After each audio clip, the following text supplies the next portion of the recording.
Nav deyim mi? Yaxşı aytıb ver, nav deyin. Ha. Az aytıb durur yine. Küzet uçula.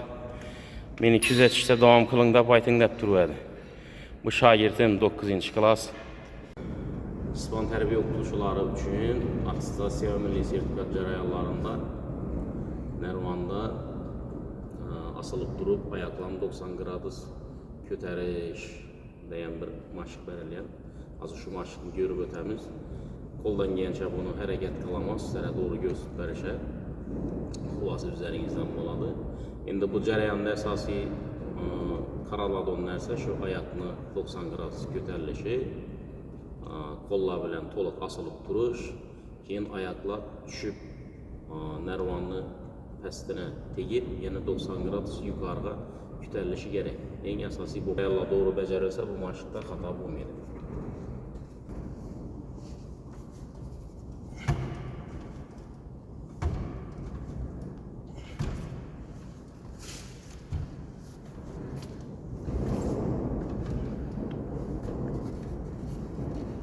Şu maşıq 3 tane verilən, hər bir imtihan katması uçusuna 3 tane anjında toluq becərsə, nə oynayma aytılğan, qoyuluş gerek olan 5 balını